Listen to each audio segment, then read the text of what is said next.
인생을 살아가다 보면 삶의 방향을 바꾸어야 되는 계기나 상황이 주어질 때가 있습니다. 이것을 흔히 터닝 포인트라고 부릅니다.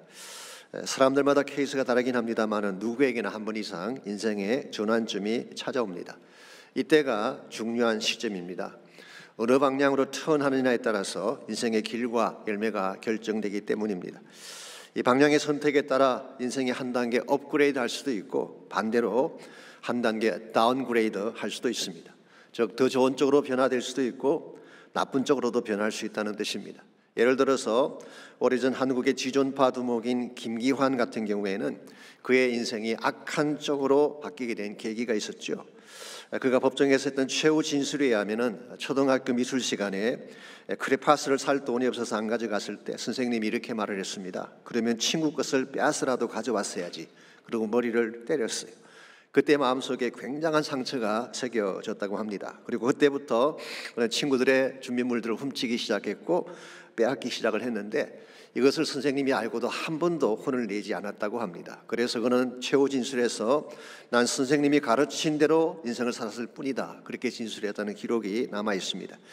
물론 자신의 죄를 남의 탓으로 돌리는 자신은 잘못된 것이긴 하지만 만일 그때 진짜 사랑으로 돌봐줄 바른 선생님을 만났더라면 그의 인생이 달라지지 않았을까 생각합니다. 반면에 조지 W. 부시 같은 경우는 좋은 가정에서 자랐고 부유하게 자랐지만 사실은 그는 알코올릭이었습니다. 음주운전으로 티켓을 의장받았고 심지어 운전면허 정지를 당한 적도 있었습니다. 특별히 그가 자기 고향인 텍사스의 미들랜드에 와서 사업을 할 때 삶이 망가질 대로 망가져 있었습니다. 그랬던 부시가 1985년도에 메인주에 있는 자기 할머니 댁에서 빌리 그레임 목사님을 만나면서 변화가 시작됐습니다. 즉 복음을 들은 것입니다. 그리고 그 다음 해인 1986년 그의 나이 40세 되던 해에 드디어 술을 끊고 새 삶을 시작했습니다. 그 후에 우리가 아는 것처럼 텍사스 주지사를 역임하고 미국의 대통령까지 역임을 하지 않습니까? 그가 남겼던 자서전인 Decision Points라는 책에서 그는 이렇게 기술을 하고 있습니다. He planted a seed in my heart. 즉 빌리 그레임 목사님이 나의 가슴 속에 복음의 씨앗을 뿌려두셨다. He planted a seed in my heart and I began to change. 그때부터 나의 삶이 변하기 시작했다. 이렇게 기술을 하고 있습니다. 이 조지 W. 부시의 인생을 바꾼 계기는 빌리 그레임 목사님을 만난 것입니다. 이와 같이 우리 모두에게 케이스는 다르지만 누구에게나 삶의 계기가 될 수 있는 터닝 포인트가 있는 것입니다. 여러분의 인생 여정에도 여러분의 삶을 바꾸어 놓았던 전환점이 있을 것입니다. 어떤 분에게는 사업의 실패가 터닝 포인트가 되기도 하고 어떤 분에게는 큰 질병이 삶을 바꾸는 분기점이 될 수도 있습니다. 또 어떤 분은 미국에 온 이민길 자체가 여러분 삶을 바꾸는 전환점이 되기도 하고 만났던 좋은 사람이 여러분 인생의 전환점을 이루기도 합니다. 그런데 정말 우리 삶을 변화시키는 데 있어서 가장 결정적인 팩터가 무엇일까요? 그것은 바로 하나님을 만나는 것입니다. 하나님을 만나고 하나님을 향하여 우리 삶이 턴할 때에 우리가 진정한 차원의 축복을 이룰 수가 있고 참된 가치를 회복할 수가 있는 것입니다. 왜냐하면 하나님이 우리 인생의 생사화복을 주관하시는 주권자이기 때문에 그렇습니다. 이런 면에서 나의 삶의 방향이 하나님을 향하고 있는지 아니면 하나님을 등지고 있는지를 확인하는 것은 굉장히 중요한 것입니다. 만약 여러분의 삶의 디렉션이 하나님을 떠나서 세상을 향하고 있다면 반드시 다시 턴하셔야 되는 것입니다. 그래서 하나님께로 돌아오게 될 때에 잃어버렸던 상실했던 모든 축복을 회복하게 되고 여러분 인생이 건강을 갖게 되는 것입니다. 이런 면에서 우리가 정말 하나님 안에서 바른 터닝 포인트를 가지려면 무엇이 필요한가? 라고 하는 질문을 던져야 되고 여기에 대한 해답을 오늘 본문을 중심으로 함께 정리해 보려고 합니다. 오늘 같이 그 본문에 보시면 이스라엘의 결정적 변화를 촉구하는 호세아 선지자의 메시지가 오늘 본문에 기록된 내용입니다. 1절 말씀 보시면은 이스라엘의 죄상을 이렇게 나열하고 있습니다. 에브라임은 바람을 먹으며 동풍을 따라가서 종일토록 거짓과 포악을 다하여 아수르와 계약을 맺고 기름을 애굽에 보내도다 그랬어요. 여기 보게 되면 에브라임은 바람을 먹는다 그랬죠. 이 말은 헛된 것을 추구한다 그런 뜻입니다. 세상 영광이나 허영심 이게 다 바람 먹는 일이죠. 두 번째로 동풍을 따라간다고 했습니다. 여기 동풍이라고 하는 것은 아라비아 사막에서 불어오는 뜨거운 바람을 말합니다. 모래를 동반한 바람이기 때문에 농작물에게는 치명적입니다. 그러므로 동풍을 따라다닌다고 하는 말 말은 그들의 삶이 파괴적이라는 것을 의미하고 있습니다. 그 구체적인 내용이 거짓과 포악을 행한다고 말씀하고 있죠. 그들은 사회 정의를 깨뜨리고 질서를 무너뜨리고 거짓과 폭력과 착취하는 삶을 추구한 것입니다. 세 번째로 아수르와 계약을 맺는다고 했죠. 이것은 하나님과의 언약을 파기하고 영적으로 붕괴된 삶을 의미하는 것입니다. 마지막으로 기름을 애굽으로 보낸다고 했습니다. 여기서 기름이라고 하는 것은 감람유를 말하는 것입니다. 이 감람유라고 하는 것은 원래 성막의 기구를 닦고 성전을 성결하게 하는 데 사용하던 그런 기름이죠. 또 왕이나 선지자를 세울 때에 감람유로 기름을 부었습니다. 이와 같이 거룩한 용도로 사용해야 될 기름을 애굽에 빼돌린 것입니다. 이것은 거룩해야 될 것이 세상에 팔려나가는 세속화의 물결을 말하는 것입니다.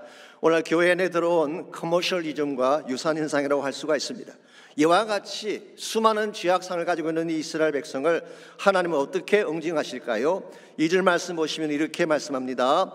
여호와께서 유다와 논쟁하시고 야곱을 그 행실대로 벌하시며 그의 행위대로 그에게 보응하시도다 그랬어요. 여기 유다와 논쟁한다 그러셨는데요, 이 논쟁한다는 말의 뜻은 알교한다, 디스퓨트한다 그런 뜻이 아닙니다. 영어로 indictment, 법정에 기소한다 그런 뜻이에요. 쉽게 말하면 죄를 다루겠다는 것입니다. 야곱에 대해서는 그 행실대로 벌하시고 행위대로 보응하신다. 행실대로라고 하는 것은 그들의 걸어간 삶의 방식대로 그런 뜻입니다. 그리고 잘못된 행동에 대해서 행한 그대로 갚으시겠다는 것이죠. 이것을 뭐라고 부르나요? 공의라고 부르는 것입니다. Justice. 가끔 그렇게 말씀하는 분들이 계시죠. 하나님 공의대로 해주십시오, 바르게 해주세요, 그렇게 말하는 분이 있는데요, 사실 이거 굉장히 무서운 말입니다. 만약 하나님이 공의대로 다 집행하시면 어떻게 되는지 아십니까? 다 죽습니다. 살아남을 자가 한 명도 없습니다. 왜냐하면 우리 가운데에 완벽한 자가 한 명도 없기 때문에 그렇습니다. 그래서 성경은 은혜와 긍휼을 말씀하는 것입니다. 은혜와 긍휼이라고 하는 것은 유사한 개념이긴 하지만 사실은 조금 다른 의미를 담고 있습니다. 은혜라고 하는 것은 무슨 뜻인가요? 받을 자격이 되지 않는 자에게 주어지는 것을 은혜라고 하죠. Receiving something we do not deserve. 우리가 받을 자격이 되지 않는데 받게 되는 경우는 은혜라고 말합니다. 예를 들면 구원, 자격이 되지 않는 자에게 주어진 것이죠. 하나님의 사랑, 용서, 이 모든 것이 은혜에 속하는 것입니다. 긍휼은 뭘까요? mercy. 이것은 반대로 마땅히 받아야 될 것을 받지 않는 경우에는 mercy, 긍휼이라고 말하는 것입니다. Not receiving something we do deserve. 실제로는 받아야 되는데 하나님께서 면제시켜 주는 경우에는 긍휼이라고 표현합니다. 예를 들면 심판이 그게 해당되겠죠. 죄를 지어서 마땅히 심판해야 되는데 심판을 안 주시는 것입니다. 저주하심, 징벌하심, 버림받은 이 모든 것들이 긍휼이라고 표현할 수가 있습니다. 비유하자면 이런 것입니다. 제가 우리 와이프를 만난 것은 은혜라고 말할 수가 있습니다. 그렇죠? 자기에게 되지 않는 저에게 좋은 사람이 주어진 케이스니까 은혜라고 할 수가 있죠. 그런데 와이프 입장에서는 어떨까요? 저는 멀씨가 아닌가 생각합니다. 마땅히 버려야 할 카드인데 버리지 않고 같이 살고 있으니까 긍휼이죠. 오늘 본문을 보시게 되면 하나님은 이스라엘에 대해서 은혜와 긍휼 둘 다를 베푸시기를 원하셨어요. 자기에게 되지 않는 그 사람들을 사랑해 주셨습니다. 자기에게 되지 않는 그 민족을 애굽에서 구원해 주셨어요.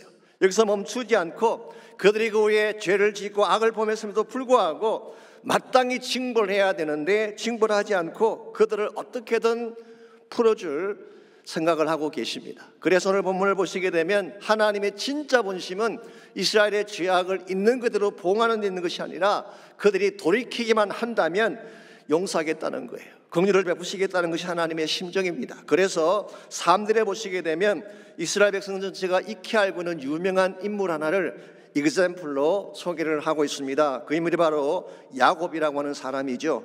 3절 봅니다.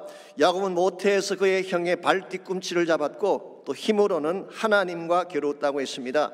여기서 야곱을 발 뒤꿈치를 잡는 사람으로 묘사하고 있죠. 이것은 야곱의 인생을 잘 요약해 주는 말이고 야곱의 트레이드 마크라고 할 수가 있습니다. 창세기를 보시면 그는 태어날 때 실제로 형의 발 뒤꿈치를 잡고 나왔죠. 그리고 그 후에 그는 항상 누군가의 뒷발꿈치를 잡는 삶을 추구했습니다. 수단 방법 가리지 않고 남의 뒷발꿈치를 잡고서라도 자신의 욕망을 채우는 인생으로 살아간 것입니다. 그래서 야비한 방법으로 형의 장자권을 빼앗았죠. 눈먼 아버지를 이용해서 형의 축복을 가로채지 않습니까? 뿐만 아니라 20년 동안 자신에게 호의를 베풀고 2딸까지 주었던 외삼촌 라반의 등을 쳐서 재산을 탈취했습니다. 한마디로 요약하면 야곱은 야비하고 거짓되고 신실하지 못한 삶을 산 자다, 그렇게 정의할 수가 있습니다. 그랬던 야곱이 새 사람으로 변화를 합니다. 이스라엘이라고 하는 새 이름을 얻게 되고 하나님 나라 비전을 이루는 새 민족의 조상으로 쓰임받게 된 것입니다.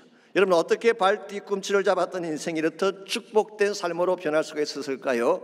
그 비결은 딱 한 가지입니다. 그가 약복강 나루트에서 만난 하나님 때문이었어요.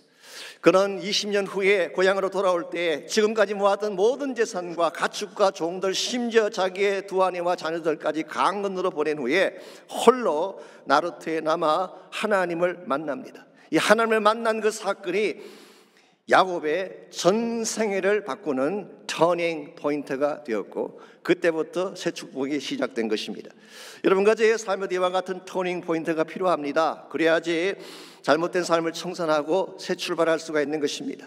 터닝 포인트를 가져야지 맥없이 세상을 향해 떠내려가던 인생이 참된 비전을 향해 새롭게 살아갈 수가 있는 것입니다. 이런 면에서 우리 모두가 터닝 포인트가 필요한데, 축복된 차원으로 우리의 삶이 턴하려면, 하나님이 기뻐하시는 축복된 열매를 향한 터닝 포인트를 가지려면 과연 무엇이 필요할까요? 오늘 본문에 보시게 되면 야곱의 케이스를 통해서 축복을 향한 전환, 축복을 향한 터닝 포인트를 만들어가는 세 가지 차원의 스텝이 오늘 본문에 소개가 되고 있습니다.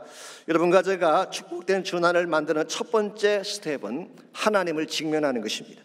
하나님을 직면하지 않고는 절대로 삶의 전환점이 일어날 수가 없기 때문에 그렇습니다. 이것을 저는 절대적 직면이라 그렇게 표현하고 싶습니다. 하나님을 만나는 사건이기 때문에. 3절과 4절을 보시게 되면요, 3절에서 하나님과 겨루었다 그렇게 말씀을 했는데 4절에서는 천사와 겨루어 이겼다고 표현하고 있습니다. 아시겠지만 구약 성경에서는 하나님이 천사의 모습으로 나타나는 예들이 많이 있었죠. 아브라함에게 나타나실 때도 천사의 모습으로 나타나셨고, 소돔과 고모라 멸망에 대해서 말씀하실 때도 천사의 모습으로 말씀을 하셨습니다. 그러면 오늘 본문에서 야곱을 만난 천사도 사실은 하나님 자신이었어요. 많은 성경학자들은 이 천사가 성육신 하시기 전에 그리스도가 아닌가 그렇게 보고 있습니다. 그래서 야곱은 약복강 나루트에서 이 하나님과 겨루기를 한 것입니다. 창세기 32장에서는 야곱이 날이 새도록 씨름을 했다 그렇게 표현했어요. 아마도 그가 하나님께 매어 달려서 레슬링을 한 것 같습니다. 그런데 4절을 계속 보시게 되면 실제로 야곱이 겨루었던 그 내용이 잘 나타나 있습니다. 울면서 그에게 간구했다고 말하고 있어요. 이걸 보게 되면 야곱의 힘겨루기는 결국 통곡과 회개의 기도였다는 사실을 알 수가 있습니다. 아마도 악하게 살아왔던 자신을 돌아보며 통곡했을 가능성이 있죠. 헛된 욕망을 위해 살아왔던 지난 20년 세월을 탄식하며 울었을 가능성이 있습니다. 지금까지 야곱은 자신이 잘 살아온 줄 알았는데 남의 등을 치며 거짓되게 살았지만 그래도 많은 재산을 증식하고 많은 종들과 가족을 거느리며 성공적인 삶을 살았다고 자부를 했는데, 하나님을 대면하는 순간 비로소 자신의 실체를 본 것입니다. 하나님을 만나고 나니까 자기가 얼마나 더럽고 누추한 존재인지를 깨닫고 하나님께 매어 달린 것입니다. 하나님 용서해 주십시오. 긍휼히 여겨 주십시오. 나를 고쳐 주십시오. 나를 축복하시지 않으면 놓을 수가 없습니다. 환도뼈가 부러질 때까지 밤새 부르짖으며 애원하며 매어 달렸을 때 하나님이 비로소 오케이, 너가 이겼어 라고 말씀하신 것이죠. 그래서 그때 주어진 새 이름이 이스라엘이라는 이름이었어. 이스라엘이 무슨 뜻이죠? 하나님과 겨루어 이겼다는 뜻입니다. 그래서 야곱은 그곳 이름을 브니엘이라고 이름을 바꾸고 새 아침을 맞이하게 되죠. 브니엘은 하나님의 얼굴이라는 뜻입니다. 즉 하나님의 얼굴을 뵙고 변화된 장소를 의미하는 것입니다. 이와 같은 것이 하나님을 직면하는 거예요. Encounter with God. 오늘 여러분과 저의 삶 가운데 하나님에 대한 직면이 없으면요, 진정한 차원의 변화는 절대로 날 수가 없습니다. 왜냐하면 하나님을 만날 때까지 자신의 실체를 볼 수 없기 때문에 그렇습니다. 자기가 어떤 존재인지, 얼마나 죄인인지, 얼마나 더러운지를 깨닫게 되는 것은 하나님의 실체 앞에 섰을 때 아는 것입니다. 그래야 비로소 회개가 일어나고 참된 삶으로 바꿔질 수가 있는 것입니다. 제가 자주 소개해드리는 이야기이긴 하지만 우리 이사야 선지자가 자신의 실체를 발견한 것도 하나님의 영광 앞에 섰을 때 아닙니까? 사실은 이사야는 왕족 출신의 선지자였죠. 유대인들의 그 전성이죠. 랍비들의 전성에 하면요, 이사야의 아버지와 우시아 왕의 아버지가 형제간이었습니다. 그러므로 이사야와 우시아는 사실 사촌간이라고 할 수가 있습니다. 여러분 한번 생각해 보십시오. 일국의 왕이 나의 사촌형이라면, 그것도 52년 동안 통치한 막강한 우시아가 나의 사촌형이라면 이보다 더 막강한 배경이 어디 있겠어요? 이와 같은 배경을 가진 상태에서는요, 제대로 사역을 할 수가 없습니다. 사명자가 권력이 있고 가진 것이 많으면 자기 자신을 헌신하는 것이 쉽지가 않습니다. 그래서 이사야 1장 1절에 보면 분명히 우시아 왕 때 이미 선지자로 부름받았지만 actually 그가 하나님 앞에 자신을 드린 것은 이사야 6장에 와서입니다. 이사야 6장 1절에 보게 되면 우시아 왕이 죽던 해에 이 이사야가 하나님의 성전에 들어갔는데 그 성전 안에 가득 찬 하나님의 영광을 목격하게 되죠. 여러분 평소에도 이사야가 성전을 많이 드나들었을 것입니다. 그런데 지금까지 보지 못했던 하나님의 영광이 왜 그날은 보인 것일까요? 지금까지 그가 신뢰했던 우시아가 죽었기 때문이에요. 나의 우시아가 죽어야지 하나님이 보이는 것입니다. 우리가 가진 것이 많고 권력이 있고 재산이 많으면 하나님이 보이지 않아요. 그런데 이와 같은 나의 우시아를 내려놓게 되면 하나님이 보이는 것입니다. 하나님을 보고 나니까 뭐가 보였어요? 자신의 실체가 보였습니다. 얼마나 더러운 죄인인가가 밝혀졌어요. 그래서 화로 다 죽게 되었도다라고 외치게 되죠. 그때 하나님께서 스랍 중 하나로 하여금 제단 숯불로 그의 입술을 지지게 하고 즉 죄를 처리해 주신 것이죠. 그러나서 비로소 들려온 음성이 사명에 대한 음성이죠.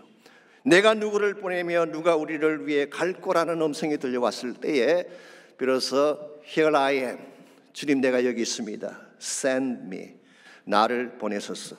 이것이 이사야 삶의 터닝 포인트였습니다.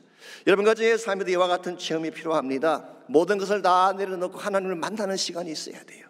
하나님과 1대1로 직면한 가운데에 하나님을 직접 만나 뵙는 encounter with God, 이것이 경험되어질 때에 삶의 변화가 일어나고 새로운 출발이 가능하게 되는 것입니다. 젊은 분들에게는 생소한 이름일지 모르지만요, 오래되신 분들은 잘 아실 것입니다. 한국의 부흥사님 중에 김익두 목사라는 분이 계셨어요. 이분은 황해도 부잣집 아들로 태어났는데 아버지가 일찍 돌아가시는 바람에 가세가 기울어지게 되고 깡패가 됩니다.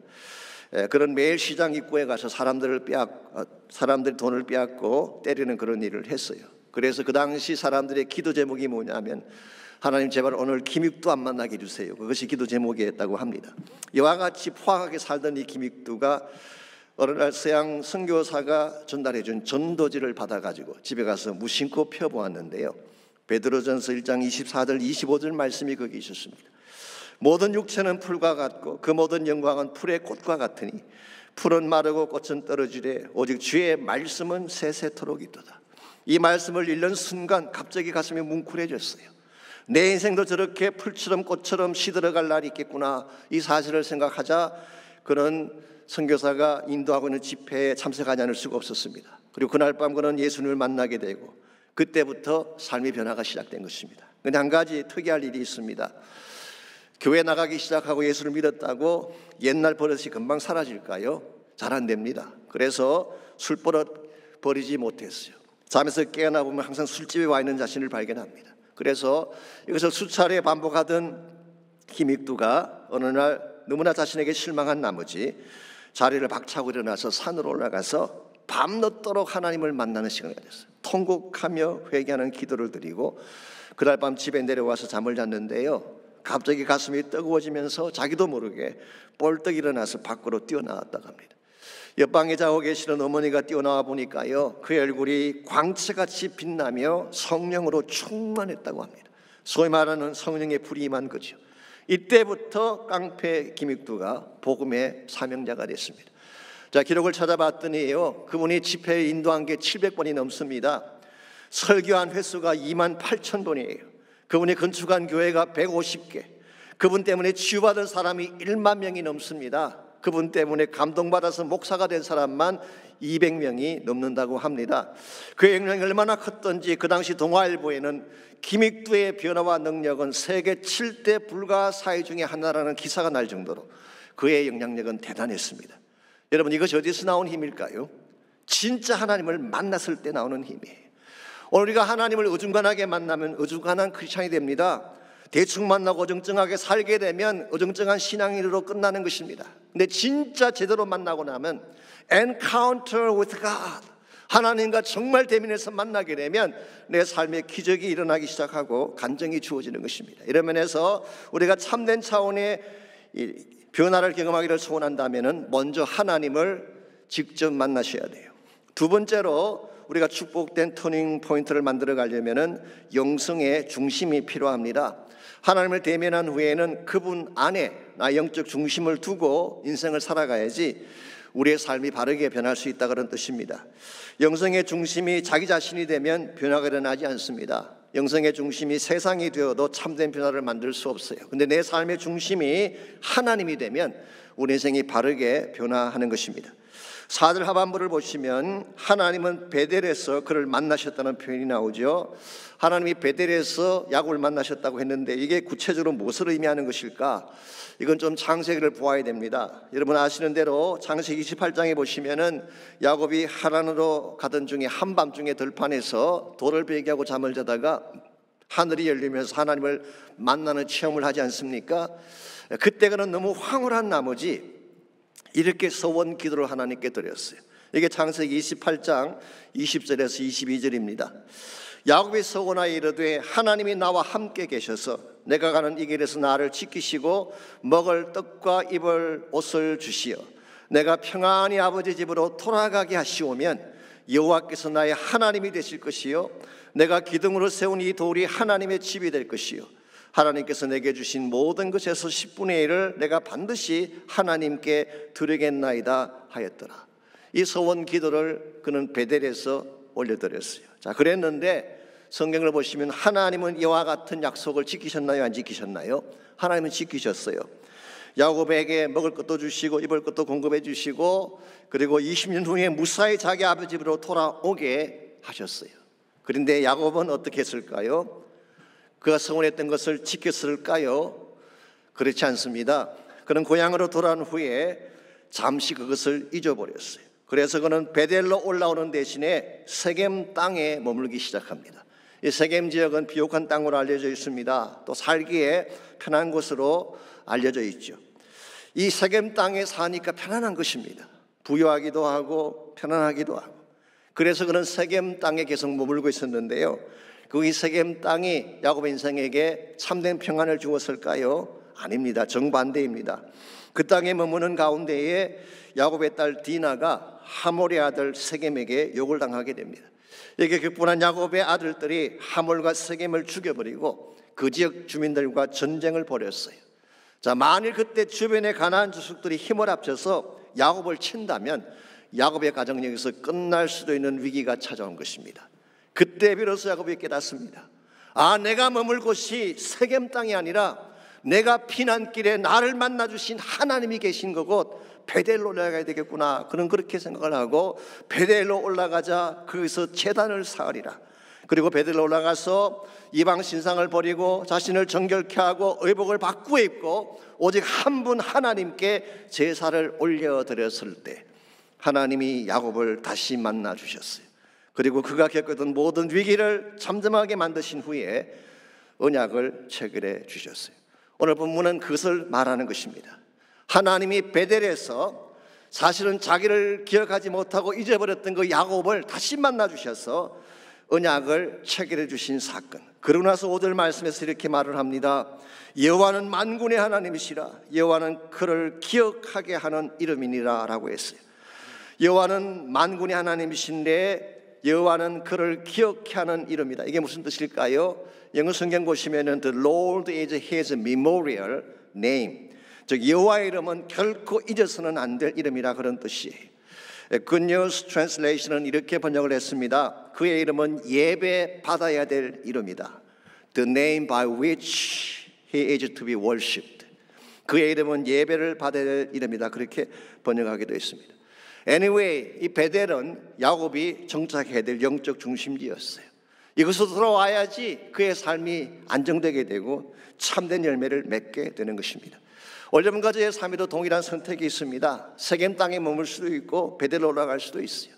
세상이 좋기 때문에, 편안하기 때문에, 나를 더 윤택하게 만들 수 있게 보이기 때문에 세겜에 머물게 되면 여러분의 인생은 계속 흔들릴 수밖에 없습니다. 그러나 결단하고 베델로 올라가서 오직 한 분이신 하나님 한 분에게 예배하고 그분에게 전심을 쏟게 되면 하나님이 여러분의 인생을 새롭게 변화시켜 주시고 여러분의 삶의 앞날을 축복해 주시는 것입니다. 출애굽기에 보시게 되면 모세 일생이 나오지 않습니까? 모세 일생에서 결정적인 터닝 포인트가 어디였다고 생각하십니까? 여러 가지 많은 사건들이 있지만 저는 개인적으로 호렙산 아래서 불붙는 뜰기나무를 본 사건이 모세 인생의 터닝 포인트였다고 생각합니다. 여러분 아시는 바대로 그 당시 모세 나이가 80세였습니다. 더구나 미디안 광야에서 40년 세월을 보냈기 때문에 지금 그의 마음속에는 아무런 도전도 없고 기력도 남아있지 않았어요. 쉽게 표현하면 그냥 늙어가는 80 노인에 불과했습니다.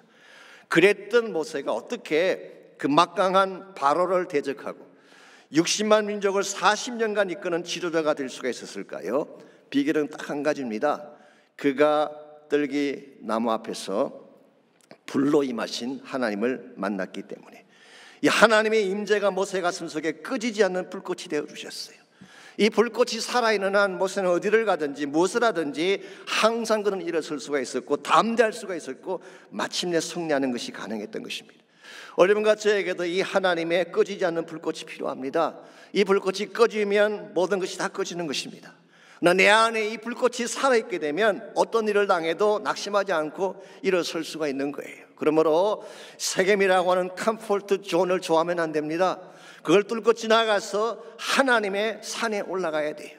그리고 하나님의 불꽃을 바라보며 하나님의 성령의 능력을 경험하는 가운데에 진짜 해야 될 바른 사명을 발견해야지 우리가 참된 변화를 향해 나아갈 수가 있게 되는 것입니다.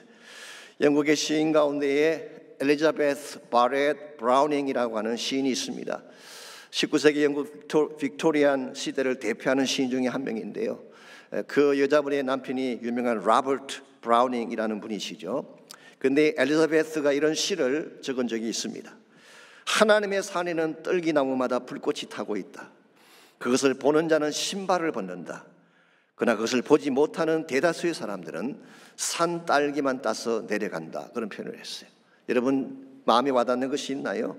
저는 개인적으로 굉장히 의미심장한 말씀같이 느껴지는데요. 이 불타는 뜰기나무를 본 자는 하나님의 임재 앞에 신을 벗는 것입니다. 즉 하나님의 능력을 받고 사명을 받는다 그런 뜻이에요. 그런데 그것을 보지 못하는 사람은 기껏 자기의 욕구를 채울 수 있는 산 딸기나 따서 내려가는 존재가 된다 그런 말이에요. 오늘 여러분이 이 둘 중에 어디에 해당하시는가요? 잠깐 나의 입을 만족시킬 산 딸기를 딸기 위해 하나님의 산을 오르고 계시는지, 아니면 성령의 불을 받고 하나님의 비전을 받고 참된 가치를 확인하기 위해 하나님의 산을 올라가시는지. 여러분과 제가 이 땅이 아니라 하나님의 산을 향하여 올라갈 때, 하나님의 임재 앞에 담대하게 나아갈 때, 하나님께서 나의 심령 가운데 성령의 불꽃을 심어주심을 경험하게 될 때, 그때 여러분의 삶이 참된 차원에서 변화할 수가 있게 되고 그때 하나님의 영광을 위해 살 수 있게 되는 것입니다. 지금 우리가 사는 시대가 참 어렵지 않습니까? 혼란하고 앞이 보이지 않는 시대입니다. 우리를 낙심시키는 많은 일들이 오늘 또 벌어지고 있습니다. 이와 같은 때일수록 저는 여러분이 기억해야 될 것이 여러분의 영적 중심이에요. 예배를 회복해야 되는 것입니다. 하나님의 산에 올라가야 되는 것입니다. 주님께 모든 걸 걸고 하나님의 능력을 붙잡는 삶이 있어야지 이 난관을 이길 수가 있게 되고 코로나가 설고 지나가 버린 황폐한 이 땅을 회복시켜서 하나님 영광의 열매를 맺을 수가 있는 것입니다. 이와 같이 우리의 인생이 새 축복을 향해 전환하기를 원한다면 1차적으로는 살아계신 하나님을 대면해야 돼요. 만나야 됩니다. 두 번째는 베델의 지단을 회복해야 됩니다. 즉 예배와 영성의 중심을 회복해야 된다 그런 뜻입니다. 세 번째로 우리가 축복된 전환을 이루려면 지속적인 추구가 필요합니다. 지속적인 추구. 참된 변화라고 하는 것은 일회성으로 끝나서는 아니 됩니다. 계속적인 변화를 추구해야지 바른 열매가 맺혀지는 것입니다. 그래서 6절을 보시면은 그런즉 너희 하나님께로 돌아와서 인애와 정의를 지키며 항상 너희 하나님을 바랄지니라 라고 했습니다. 여기 보시게 되면 우리가 하나님께로 돌아온 후에 해야 될 두 가지 차원의 일이 소개가 되어 있습니다. 그래야지 변화를 계속 이룰 수 있다 그런 뜻이에요. 첫 번째가 뭡니까? 인애와 정의를 지키라고 했습니다. 이 말의 의미는 실제로 변화된 삶을 살라 그런 말입니다. 우리가 하나님께로 돌아온 이후에 말로만 사랑을 외쳐서는 의미가 없어요. 말로만 정의를 외쳐서는 변화가 일어날 수가 없습니다. 그런데 하나님 만났을 때 진짜 만난 사람답게 사랑을 실천하고 진실된 삶을 추구하게 되면 하나님이 우리를 통해 일하기 시작하는 것입니다. 두 번째는 항상 너희 하나님을 바라라 그랬어요. 영어 성경 보시게 되면 wait for your God always. NIV는 그렇게 번역을 했습니다. 근데 킹제임스 버전을 봤더니 wait on thy God continually. 이 wait for, wait on 비슷한 말이긴 한데요. wait for라고 번역할 경우에는 하나님을 기다리라 그런 뜻이죠. 하나님을 바라보며 기다리라 그런 뜻입니다. wait on이라고 하면 하나님을 섬기라는 의미를 담고 있습니다. 사실 여러분 가족의 인생을 살아가다 보면요, 우리 인생이 우리가 기대하는 것처럼 잘 이루어지지 않을 때가 더 많습니다. 우리의 기대를 벗어날 때가 많이 있죠. 심지어는 생각지 않던 아픔이 우리 삶을 덮치는 경우도 있습니다. 그때 우리가 뭘 해야 되느냐?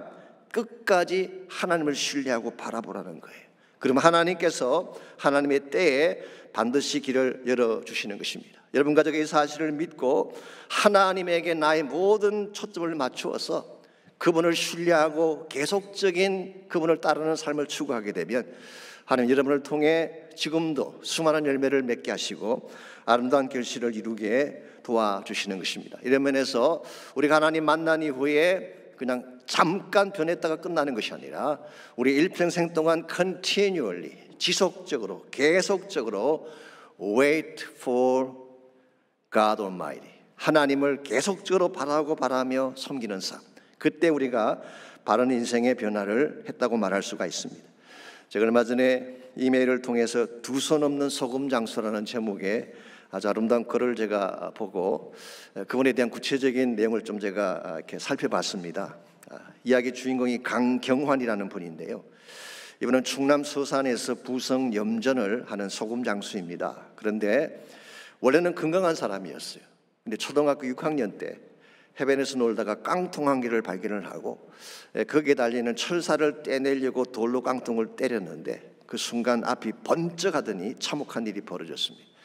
그 깡통이 사실은 전쟁 때 묻어놓았던 발목 쥐레였던 것입니다. 피를 엄청 흘리고 병원으로 실려갔는데 사흘 뒤에 깨어나 보니까 두 손이 사라지고 없는 것입니다. 이제 13살밖에 안 된 어린아이입니다. 두 손이 없으니 혼자 밥도 먹을 수가 없고 아무것도 할 수가 없어. 학교도 갈 수가 없습니다. 그래서 집안에서 엄마가 지어주는 밥을 먹으면서 살다 보니까 얼마나 자신이 비참한지 사실은 농약을 먹고 죽으려고 몇 번을 시도했는데 죽지를 못했어요. 나중에 결국은 술에 절어 사는 인생이 됐습니다. 그런데 어느 날 인근 교회에 정근자 씨라고 하는 두 팔과 다리 하나가 없는 여자분이 와서 간증하는 것을 듣게 됐어요. 자기는 두 손만 날아갔는데 이 사람은 두 팔이 다 없었고 다리가 없는데 너무나 행복한 모습으로 간증을 하는 것입니다. 그때 자기 마음속에 아니 나보다 더 불행한 사람이 어떻게 나보다 더 기뻐할 수가 있나? 저 사람 속에 있는 기쁨의 이유가 뭔가를 그는 찾던 중에 그 이유가 예수 그리스도라는 사실을 발견하고 결국 주님을 영접하고 교회를 다니기 시작했습니다. 이것이 바로 강경환 씨의 터닝 포인트가 된 것이죠. 이때부터 그는 환경을 원망하기보다 하나님께 감사하면서 진짜 가치 있는 삶을 살기로 작정을 합니다. 그래서 시작한 것이 염전이에요. 두 손이 없는 1급 장애자이기 때문에 다른 사람보다 몇 배 더 일을 해야지 소금을 만들 수 있는데요. 그래도 불구하고 그는 소금 한 포대를 팔면 꼭 2,000원을 떼었어요. 1,000원은 11조로 뗀 것이고 1,000원은 독거 노인들을 돕기 위해 뗀 것입니다. 그래서 충남 서산 일대에 해마다 명절이 되면 독거 노인들이 사는 수십 채 집 앞에 천일염 30kg짜리 포대가 늘 놓여 있었어요. 이걸 그저 22년째 해왔다고 합니다. 소록도에도 매년 그런 30포대씩 소금을 보냅니다. 이분의 꿈이 뭐냐고 하면 가난한 농군학교처럼 장애우, 독거노인 등 사회 약자들을 위한 공동체를 만드는 것이 그의 꿈이라고 했습니다. 지금은 충서교회 권사님으로 섬기고 계십니다마는 이분이 이런 고백을 적고 있습니다. 내가 두 손을 이런 것은 이 손으로 나쁜 일 하지 말라는 하나님의 뜻입니다. 주님은 소금이 되라고 말씀하셨는데 저는 소금을 나누며 정말 소금처럼 아름답게 살고 싶습니다. 여러분, 얼마나 아름다운 삶의 고백입니까? 자신의 처지를 원망하려면 얼마든지 원망할 수가 있는데, 비관적으로 살면 얼마든지 비관하며 살 수도 있는데, 무엇이 이 사람을 하여금 그토록 아름다운 인생을 추구하게 만든 것일까요? 이유는 딱 한 가지죠. 그가 만난 예수님 때문이었습니다. 누구나 예수님 만나면 이렇게 변할 수가 있어요. 여러분 가운데 아직도 예수님 만나지 못한 분이 혹시 계신다면 마음의 문을 열고 예수님 꼭 만나시기를 바랍니다. 우리 가운데 깨어지지 않은 인생 아무도 없죠. 처음부터 바로 된 인생 아무도 없습니다. 우리 모두의 마음속에는 야곱이 있어요. 악한 존재가 있습니다. 탐욕이 있습니다. 거짓과 죄악이 있습니다. 내 힘으로 깨뜨릴 수가 없어요. 그러나 하나님 만나면 나의 야곱이 깨어지는 것입니다. 이스라엘이 탄생하는 것입니다. 브니엘의 새 아침이 찾아오는 거예요. 그러므로 여러분과 제가 이 하나님을 만나게 되면, 예수 그리스도를 나의 구원자로 영접하고 주인으로 섬기게 되면 그때부터 참된 차원의 변화를 체험하며 살아갈 수가 있습니다. 예수님은 변화의 능력자이십니다. 그분 손에 잡히면 어떤 인생도 변화하지 않을 수가 없어요. 그분에게서 잡히기만 하면 우리를 묶고 있던 모든 명예가 풀려지게 됩니다.